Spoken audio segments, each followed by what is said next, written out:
let's get into the big topic of open source, something that we actually say at Red Hat. This is so awesome. We are an open culture that believes It's actually in a big piece what of is that process that a developer, or let's say as the Kubernetes ecosystem really boomed.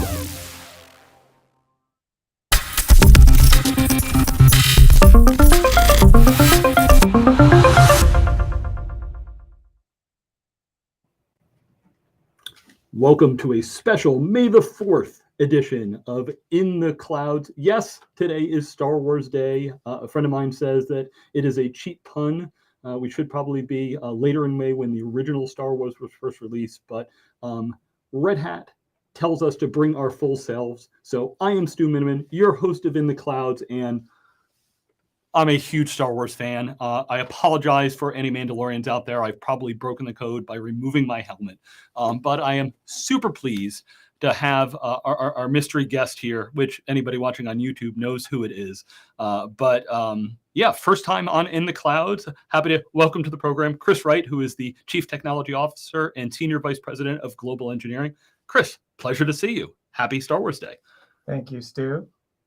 I'm glad to be here. Yeah, absolutely. And the red Star Wars helmet, a note, this is not Red Hat branded. It's not quite the right color. And Chris, I always look at things when people ask me if it was Red Hat. I said, come on, we're the rebellion, not the empire. But we can appreciate the pieces. So great to see you. It's funny, Chris. I actually, leading up for this, I've known you for a bunch of years, but I had to do the regular thing, which is ask ChatGPT what it thinks of you, and asked like your contribution. And I mean, you've got a Wikipedia page, you've done a lot, in the ecosystem. And ChatGPT said, Chris Wright's contributions have helped shape the modern software development landscape, and his work has been instrumental in advancing the development and adoption of open source software. So I thought that was a nice introduction. We don't want to give too much kudos. As I saw on one of the social medias, the most human thing about ChatGPT is it thinks that it's smarter than it actually is. So you are a board member of the Linux Foundation. Correct. It said that you actually had done a stint as the CTO of the Linux Foundation, which I don't believe is quite the case. Not exactly. Yeah. So, but you are the CTO, and what was it? Last year you took over as head of global engineering. That's right. Yeah. So, Chris, yeah, let's just start. Here we talk in the clouds. Just if you could give a quick summary of, you've been at Red Hat a long time. You're very active in the upstream community. So give our audience just the quick thumbnail of you. Well, first of all, thanks for having me here. It's really, really nice. And I've been at Red Hat for, over 17 years. Easy to remember because as I was being recruited and I was saying no because my daughter was about to be born. So I, as soon as she was born, and I decided that not making two life changes at once was smart. And then this infant was really easy. And I joined. Well, I was wrong about the infant being easy, but it's easy to remember how long I've been here. I started as an individual contributor. So I came as an engineer, background in doing a lot of software development, working really exclusively in open source communities. When I came, Red Hat was a one product company. I came to help us enter what became the cloud, but at that time was just virtualization. And now everything, we were under 1,000 people. We're over 20,000 people now. A lot has changed in those years. And we're still very focused on open source. I still spend a lot of my time connected to communities. I still am an engineer at heart, although I don't get a chance to write code as much as I would like to. Yeah, no, Chris, it's, Red Hat, our focus so much is on community and contributions, and yourself, our CEO, Matt Hicks, both started, in the company, worked your way up through the ranks. And, that's two of our C-suite, sitting there. You are just back from a swing through Asia. Always love to get perspectives. We're going to talk a little bit about cloud. So let's get your perspective first. What's happening over in APAC? How's the cloud, as we often call it? How are they dealing with it? What are the opportunities and challenges that they see today? Sure. Well, first of all, just to be specific, I was in Japan and Korea, and I've been to both of those countries before. It's always great to get out and see other people, see what's going on. Both of those areas have great focus on getting to the cloud. Whether I couldn't estimate, are they on par with other parts of the world or ahead or behind? It's probably a little bit specific per business. But the local governments are actually putting a premium on. Initially, it was more digital transformation. Today, it's more getting to the cloud. And in that context, one of the things that's important is digital sovereignty, data sovereignty. So there's a lot of conversation around where do you place your workloads? Certainly, how do you get your workloads into the cloud? And then because of that digital sovereignty perspective and having local cloud providers, immediately there's a discussion around some kind of multi-cloud or hybrid cloud strategy for any of the customers. So it was really, exciting set of conversations. A little bit exhausting to do the travel bit, but it was a good eye-opening couple of days. Yeah, I was just a couple of weeks ago. I was at the KubeCon Europe show in Amsterdam, and sovereignty, local regulations, absolutely was a huge theme there. What was also interesting for me is, we really limited how many people we were sending from North America. So I got to meet, way more of the Red Hat, European community there. I knew a few of them, but when, a lot of times, you say, okay, Red Hat, we started in North America. When you go to an event, you have certain people. We are a global company. I look at, my team, Chris, I've only got 7 people and they're in 5 countries. You've got, thousands of people, and they're spread across the world. All over the world. Yeah. Love to just get your viewpoint, kind of the Red Hat global footprint. How do we look at it from a talent standpoint? And, there was an article, Arvind just wrote an article saying that, hey, he's a little concerned that especially our younger people learning in technologies, you're missing out if you're not actually interacting in person with your teams and your peers, some in person. Of course, developers and people writing software, absolutely you can work remote, but there's that balance of how do you do that? So global and some of that, I'd love your viewpoint on it. Yeah, well, we are global. We're totally distributed. We have people all over the world, some in offices, some working from home. Of course, going through the pandemic, everybody was at home, and we're really focused on where appropriate, we can bring people back into the office for exactly the reason that you just highlighted, which is as much as we can do remote work, there's something different about being in person. We haven't, I'd say we've gone from 2D to maybe 3D in remote working, but we're not fully immersed and we don't quite have the same experience. So one of the things that we look for when we bring engineers into our organization is understanding how they're going to contribute, collaborate with open source communities, which is what allows us to be so distributed. But we still have work that we need to do together internally. So we try to create a balance of where can we bring people together, and being in Japan and being in Korea and having dinner with team members was really fantastic. And it shows that difference of the human connection that you develop when you're in person. And then you can really sustain that as you continue to stay connected virtually online. All right. So, Chris, I'm really surprised. We've gotten a couple of well wishes for Star Wars, but we haven't gotten any Star Wars questions. Do you have a preference between the Empire and the Rebellion when it comes to Star Wars? Oh, I am not a fan of the Empire. 100% Rebellion. So I'm not saying I'm teeing it up for our next question, but somebody did ask about the Red Hat relationship with Oracle. And they said, I think it's looking like, hey, are we going to partner with them on the cloud? Definitely an interesting relationship, one that I watched from the outside. And, we've definitely made some great progress together recently. But, care to just talk about the Oracle relationship and what we see there? Yeah, well, we just recently made an announcement of work we're doing together with Oracle, where we're supporting RHEL, Red Hat Enterprise Linux, in OCI, Oracle's cloud offering that they provide. So while we don't connect 100% on the Linux layer, and we compete in that space, and there's a long history in that competition, the reality is customers need their vendor ecosystem to work together, because there's really no one company that does it all. So, we focus on partnering, and the partnerships sometimes are technology led, sometimes they're actually really customer led. And this is an example where customers were asking really strongly to both Red Hat and Oracle, what could you do together to better support us? So, of course, we are happy to work with our broad ecosystem in general. It's kind of how we operate. We have core platforms, but we really don't do all of it. We really depend on our partner ecosystem to help build out all the capabilities or solutions that our customers need. And Oracle is just one example. Yeah, it's awesome, Chris. I've actually, we're here in our corporate briefing center yesterday and today. I'm meeting with two of our really good partners. We partner with them in a lot of environments. We meet with them when it comes to the cloud. Want to switch? Let's talk about open source. I know it's a passion of yours. It absolutely is foundational to what we do at Red Hat.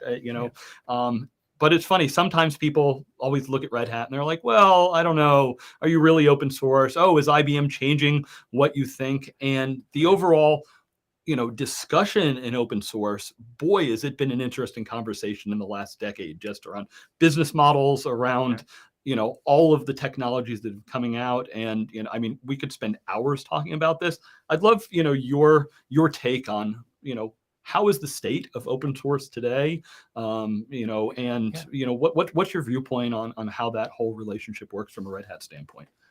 Well, as you said, open source is fundamental to what we do here at Red Hat. And I'll start with the way we build our products. Everything we do begins in the community. We have an internal mantra. We call it upstream first, which means our entire product portfolio is built from code that starts in the upstream community, and then we curate it, combine it, build a distribution around it, and then deliver that to our customers, support that, and then lifecycle manage that. So everything we do starts there.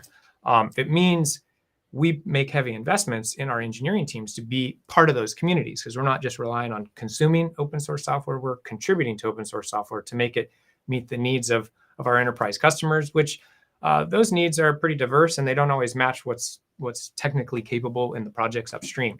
That's probably a big part of our role, is building what I call an impedance mismatch between the Wild West of a feature velocity focused upstream and the sort of stable robustness, resiliency world of an enterprise where they're running their business on this software. Open source, the way I see it, is it really is the innovation engine for the broad IT industry. Most of the interesting technologies that we see today start in open source communities, and different communities have different dynamics. Some are more led by a single company. Some are really diverse, and contributors come from all walks of life. Red Hat tends to focus more on those projects that have broader communities around them. And part of that is we're looking for these, I'll call them foundational technologies, that help the entire world shift and evolve into, say, a next generation. Linux is a primary example. We see Kubernetes in that same space, where so much of the world is focused on how they can deliver in containers, and Kubernetes being the primary orchestration platform for that. In that sense of open source is the innovation engine for the industry. I'll say open source has won, but wrong theme for today, but with great power comes great responsibility. And so, we're seeing a whole new set of challenges that are facing the open source communities. Some of that's just with scale, with winning and being ubiquitous. A security issue then becomes pervasive. So how do we manage those, and how do we respond quickly? It's not like we have unique vulnerabilities in open source. What's unique is the ubiquity of the code, and then actually how rapidly we can respond. And then, of course, it's the whole ecosystem that needs to go through the update cycle. So we've been focused in that area as one primary example. The other one is there's the business model evolution of where, what we do is 100% open source. There's a whole set of open core projects. There's been a robust discussion around how much cloud providers just take from open source and wrap a kind of proprietary wrapper around it, and then don't really give back to the community, but then monetize it. And does that shift the balance? Those conversations still exist, but they're not quite the roar they were a couple of years ago. And I think that's really just a testament to the value and the way open source development happens, the resiliency of those broad contribution bases that make it a successful way to build software. Yeah, Red Hat still is the most successful open source company, and lots of questions out there. Will there be others that follow in our model? Can they follow in that model? You've got the engineering organization, Chris, and there's something I always look at. When you talk about open source, a lot of the people, especially inside Red Hat, they're very passionate about what they work on. many times they will think about their project and their activity first. And I love when we go to events like KubeCon, the team tells me like, hey, wear your project shirts, talk about project first. If we grow the pie of open source in general, if we help customers and peers and even competitors contribute, that broadens the overall scope. As you said, so open source is the default for software development today. That all helps us from a Red Hat standpoint. But when you talk about the resources of your people, how do you balance like encouraging their passion, yet you need to work on things that actually help our business? Is there, how do you balance that? How do we make sure that we're getting, your daytime hours actually contribute to the things that eventually, yes, it's upstream first, but it does help the things that we care about? Yeah, it's a great question. I mean, we have some internal sort of principles, and one of those would be we really talk a lot about freedom, but we balance that freedom with accountability. And so the freedom to work within a community is important. The accountability is, well, we are a business in the end. And so we have to deliver products, we have to deliver capabilities to our customers.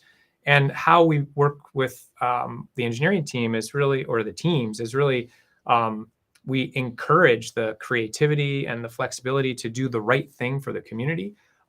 We try to make sure it's aligned to what we're working on within a business context. So, which could be, we care about long-term sustainability of a project. So we'll put time into refactoring, re-architecting a project. It doesn't have immediate business value, but it has that long-term, implication that, hey, this is a more sustainable, maintainable project. We'll also make sure that, and that could come in the context that we need to add a feature. But in order to add the feature, you could bolt it on, or you could do the complicated refactoring and then engineer it in. We're going to opt for that latter choice. And so that's kind of, it's a bit of a tension. How do you maintain that freedom and flexibility in the upstream and stay aligned to what we're trying to deliver as a business? But I think as a company, it's something that we do remarkably well. Yeah, it was interesting. It was actually, I believe I heard it from Red Hat first, back when I was an analyst, that when you think of a developer contributing to open source, we used to think of, person in their basement or in their off hours doing it for their passion. And if you look at a lot of the open source projects, the majority of people today, it's part of their day job. They are being paid, and part of what they do is part of that. There are now some really big companies that are part of this. So you talked about, we used to think about the cloud providers as maybe taking advantage or monetizing open source without giving back. One of the biggest contributors to open source today is Microsoft. Yeah, I mean, when you started at Red Hat, Microsoft and Red Hat, oh my God, cats and dogs, fighting and rebellion and things like that. Today, Microsoft's a great partner. We've had them up on stage. We're doing a lot with them.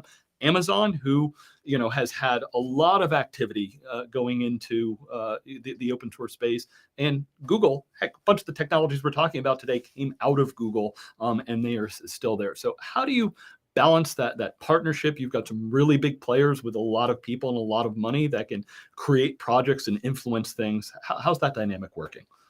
Well, it depends on the context. So we partner really strongly with the cloud providers, and that's really, if I go back to the beginning, that's about customers saying, I want to run my workloads in the cloud for a variety of reasons. I want to run my workloads on a Red Hat product or service. And so we work together with our cloud provider partners to make that happen, make it as seamless as possible. I mean, we're integrated as native offerings in AWS and Azure, which is pretty cool and unique. In any case, we'll focus in the community side on just collaborating to make the community project better. Now, we might not agree technically on how to do something, so that's just normal across any community, dialogue about, here's a patch, here's a pull request, you get +1s, you get looks good to me, you get, what are you thinking? This is ridiculous. And that can come from any direction. So we have those types of relationships in the community. But we try to focus in the kind of customer side or commercial side. What can we do together? What's complementary? And when we're just 100% competitive, we'll just acknowledge that and then kind of steer clear of those spaces and let our customers just make those choices. Okay. Yeah, absolutely. Great points there, Chris, and a lot of nuance as we go into there. we're a good way into the conversation. We haven't touched one of the hot button topics that I'm sure impacts you on a product and personnel. What's your take on foundational models, large language models? Obviously, last year we announced the IBM Research and Ansible Wisdom activity. Yeah. We'll be talking a little bit about Red Hat Summit and what to expect there. I'm sure this will be a piece of it, but as an owner of engineering, what's your thought about this trend? It's amazing to me. There's a few times in my career where I've seen a technology that feels like, oh my gosh, we're in one of those, okay, jump to hyperspace moments where I thought I understood something, and 6 months later, you're like, oh my gosh, wow, look at this space. Yeah. So, well, maybe 20 minutes ago, I gained a whole new appreciation for generative AI because it was so generous in how it just described me.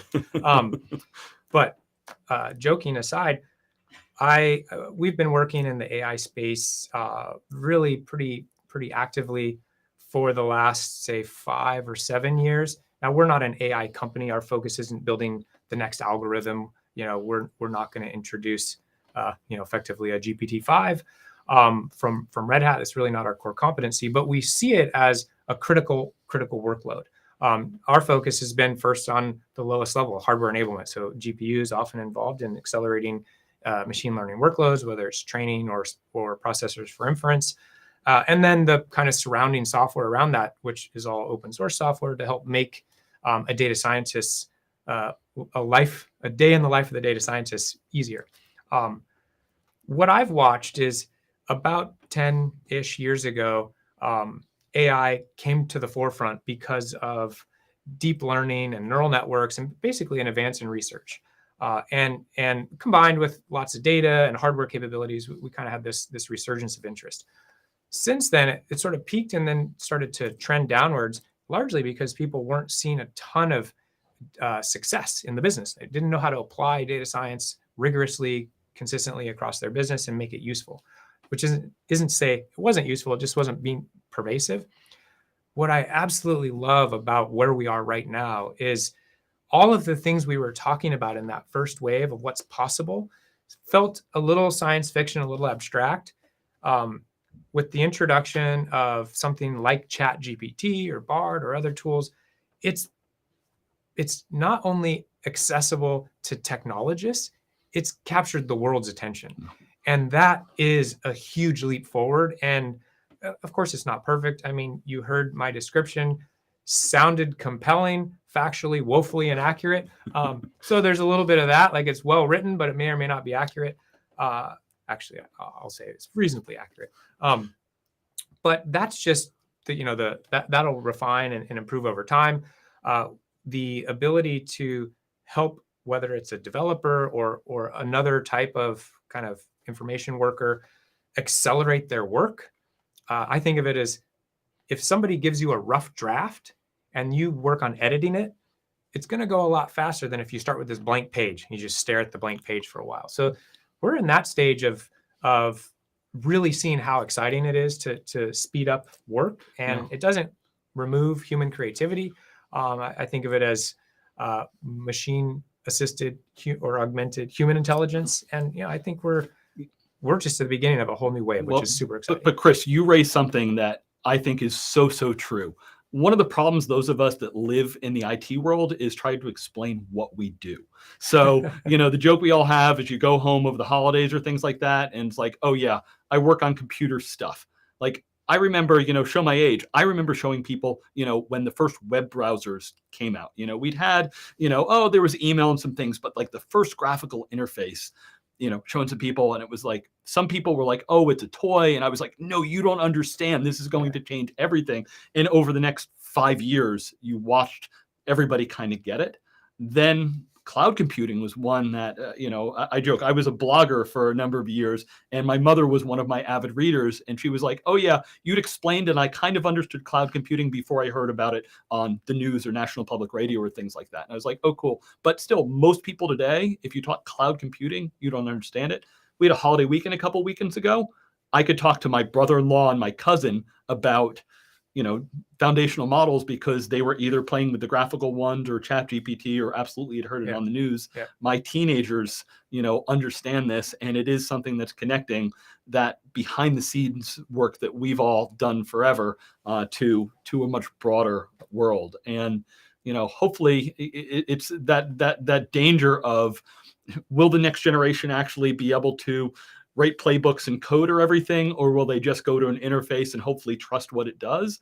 But we've seen that programming change before too. As to when I learned to program, I mean, you wrote lines of code, you didn't go to a repository and then edit it. So yeah. I mean, it's probably over trivializing it, but if you think about a lot of developers either look at things like Stack Overflow or actual code repositories, and I mean, cut and paste is a pretty common way of building software. There's nothing wrong with that. It's like that's part of how you learn. You could almost say this is like a really fancy form of cut and paste because it's learning from a bunch of data sources and then applying that to the work that you're directing through spoken word or natural language. I think it's really exciting. Now, there's also the flip side, which is, how close are we to Skynet? And differing opinions. There's been a lot of news about this recently. I just got asked. I was with some customers yesterday, and they said, "Well, is the world coming to an end?" I said, "No, I really don't think so." But I would say it's probably going to get a little uglier before it gets prettier, because we're going to have to learn and figure out how to balance, the misinformation that can come out of tools like this with the real value that tools like this can bring. And so, it's not unusual for technology to have really useful applications and super negative applications.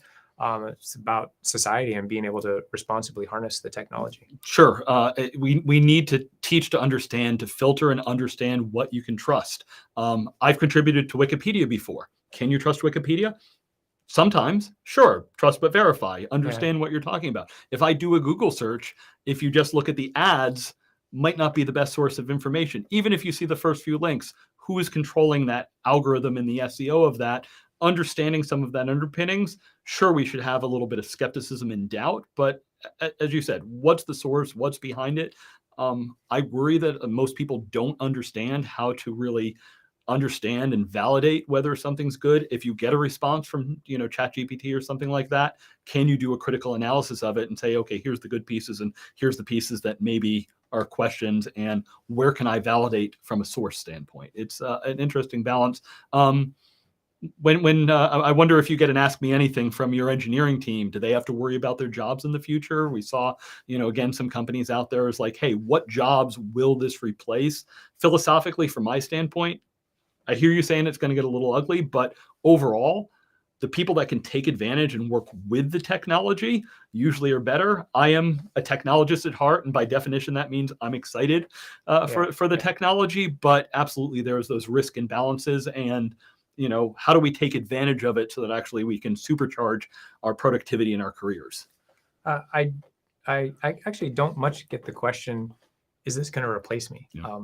And I think that's because our engineers are seeing more the value of the tool, because like I said before, it's almost like it's an optimization. How can you move more quickly and focus on the more creative parts of your job, which is typically the parts that gets developers most engaged. And there's a more rote part of turning the crank and writing code and debugging code that sometimes is super enjoyable. Sometimes it can be really frustrating. So I think it's more a question of, can we use it? And there's a whole set of legal conversations that actually haven't been sorted out yet. And I work within a bunch of different communities, and communities are thinking about, well, can we accept AI written code bases? Yep. And does something like the DCO apply the attribution to, I'm the originator of this code, or it came from an AI system? And then of course there's some of the license discussions that have already been in the news. So we're going into uncharted territories, which means we got a lot of learning to do. But I'm really optimistic that this generation of basically AI or foundation models that do transfer learning, it can be applied in a lot of different spaces, and we're going to see that they're more useful than harmful, and they're probably here as a big part of our future. So it's really about how do we work with them. And there's work in trustworthiness of AI, understanding what goes into a model, how it makes decisions.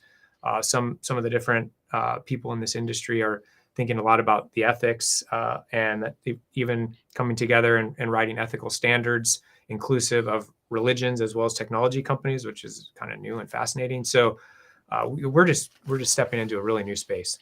Yeah, no, definitely so much. It was at KubeCon, the CNCF, I know in their board meeting had a discussion about what That's they, how they were going to manage that. And there are implications we need to think up. I'm glad you brought up just, the ethics and bias and things that we need to worry about, because we need to be more inclusive. And, Red Hat absolutely is a loud voice in that space to try to help along that activity. Yeah, well, we hope to be able to support. Diversity to me is important especially in communities, because it's part of the resiliency of a community. Within a company, it's part of building a really creative way of solving problems. So, we want to make sure we're advocating for tools and techniques and models, not machine learning models, but like more human engagement models that support broad communities coming together. Yeah, well, the recent Star Wars shows have been all about usually diversity of the force as opposed to the Empire. You put everyone in uniform costumes and you follow the rules, and you don't necessarily shoot that well. So, Chris, you've been doing a bunch of traveling. The technology space is always keeping us busy. We are in the last final stretch before Red Hat Summit. So I know you, me, thousands of other Red Hatters have a lot of activity.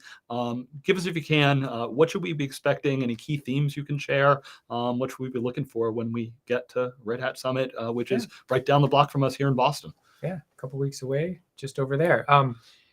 Well, first of all, like at the highest level, we're sort of thinking about it in two key areas. One is, given the sort of macroeconomic conditions, our customer base is looking at how they can reduce expenses. And so things like automation become really important. So we kind of have a whole day thinking about what can you do to reduce expenses. And one example would be what we showcased at Ansible Fest late last year with what's called Ansible Wisdom, which is generating Ansible playbooks using generative AI. And so that's just one example. We'll be talking more about that and looking at different applications. Another interesting area from a customer point of view is how can we really, it's sort of a bottom line, top line thing. We got to save money on the one side and then increase revenue on the other side. And the revenue growth is really about how quickly can you build new differentiating value into your business. And today that's all with software. So what does that mean? How do you do software development quickly? An easy example that we've been engaging with our customers on is how quickly can you onboard a developer within your enterprise to be effective and producing code. One of the projects that's in that space is Backstage and helping customers build an internal developer portal. We've started contributing to that community, and we'll be talking more about broadly how we build that developer efficiency for businesses. And as I mentioned before, security's in the forefront, especially with some of the high profile issues that come from open source communities. So talking about that supply chain from the earliest phase of code development and open source all the way through to production, and the ways you can instrument a pipeline along there to ensure that you understand the provenance of the code and the security risk profile of the code as you put it into production. And then most importantly, knowing where it is. So if you have an issue, you know how to remediate it.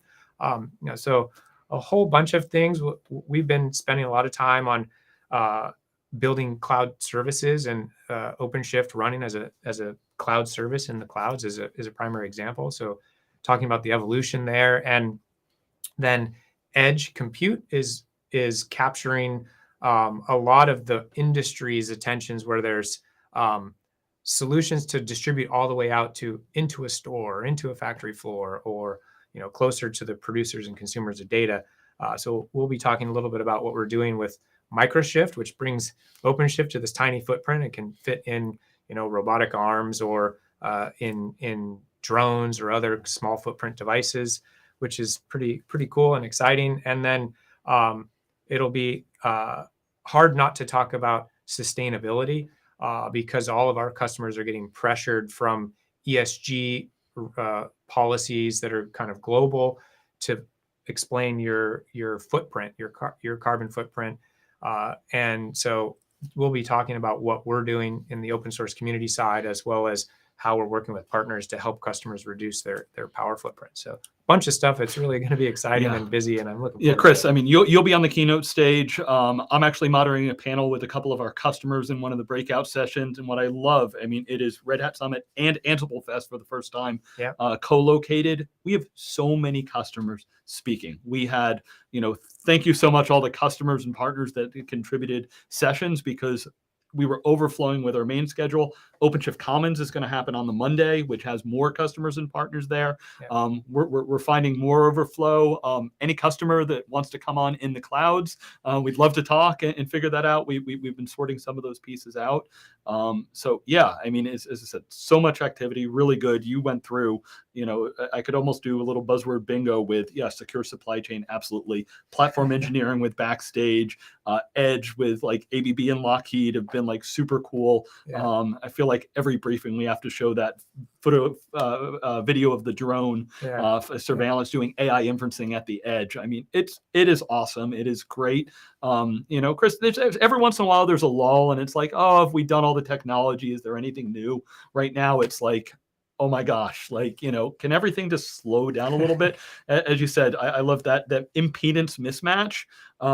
We know a lot of our customers is like, hey, there's that really cool thing, but the thing that I learned about 6 months ago, I need to, start adopting it. And, how do I do it? So cloud services help, automation helps, some of these other tools help. And the partnership we have with our customers in our broad ISV ecosystem is awesome.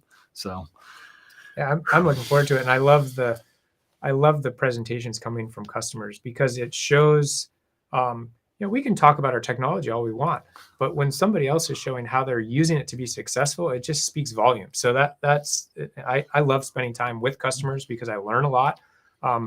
The risk of being in technology and a little bit divorced from reality is always there. So being connected directly to the real world and what customers are really challenged with is something that I really place a premium on. Yeah. So Chris, I actually got a great question for you before we wrap. It asked about how do we recruit? They assume that we recruit from a small set of universities like the Berkeley, MITs, Carnegie Mellon, USC. Please tell us, like, where we find our talent globally and, in the communities and everything like that. So, well, we recruit in the most broadest sense from anywhere that we can find talent. But those schools that you mentioned are actually, are they difficult to establish relationships with, because they're the most prominent, well-known schools, and the biggest companies get to the front of the queue. And in the bigger picture, Red Hat's still a smaller company, so we're more in the back of the queue. So we actually look for slightly less traditional models, whether it's just a different school that doesn't have the same prominent brand. Of course, we're happy to have students from MIT become Red Hatters, but whether it's a different school that doesn't have the same prominent brand, or a lot of work that we do is in open source communities, and therefore a lot of the talent that we find is in open source communities. And some would describe your essentially your GitHub account as your resume. That's very true to us. And as that kind of world grows, we get better and more diverse talent coming out of that world. In the earlier days, it's kind of a small fixed group of people, and now that's really expanded. And so we do internships. We even introduced apprenticeships. Of course, we source directly from schools, but not necessarily those. Our focus is more on schools where we can establish really deep relationships with, and then we have lots of relationships with other companies, and sometimes the people at those companies get excited about what they see Red Hat doing and want to move from a different part of the kind of IT industry into Red Hat and focus more on open source contributions and development. So pretty broad. Yeah, Chris, it absolutely. I hope that Marco asked it. Thank you. It's a great question, because I see Red Hat. So many people had a relationship in the open source community or with Red Hat. I had worked with Red Hat over 20 years before I joined. I'd been a partner, and Red Hat was a client of mine, and not one of my bigger clients actually, but loved the community, loved the activity. The disclaimer I usually make is like, Chris, I'm not a Linux guy even. Like, I'm a techie and everything like that, but the cloud wave, brought me in, and I, interact with you in much of the, the hybrid platform team before I joined. So I was excited to come on board. And yeah, I've seen interns come in, people from our customer base and from our partners that come in, and we're in and part of these communities, and I think our unique culture shines through and does bring in a lot of the talent. So, all right, Chris, you are super busy. Maybe give a quick plug for like your technical speaking and some of the other places where they can see you and your team's opportunity, outside of Summit, and anything else they should be looking for. Yeah, well, I do a video show or video series called Technically Speaking. It's relatively short, and it is meaning it's a 6, 7, 8 minutes, not a long format, and it's aimed at just let's do a quick investigation into an interesting technology area with a technology expert. I really enjoy those. We get to talk about a lot of things. Recently, we were just talking about WASM, which is a big topic in the container space and more broadly in the industry around portability and security. So please check that out. I'd love it, and love ideas if there's things you want to hear about. We have an interesting website called next.redhat.com, and that's where out of my whole engineering organization, the emerging technologies team shows the work that we're doing that's really not in products yet, but it's sort of where we see interesting technology and where we see things going. So that might be another interesting space to check out. Well, Chris, thank you so much for everything. Want to say to our audience, please do tune in to Red Hat Summit. You can go to redhat.com/summit. May the 4th be with you, and always with you. I'm Stu Miniman. Thank you for joining us on your journey in the clouds.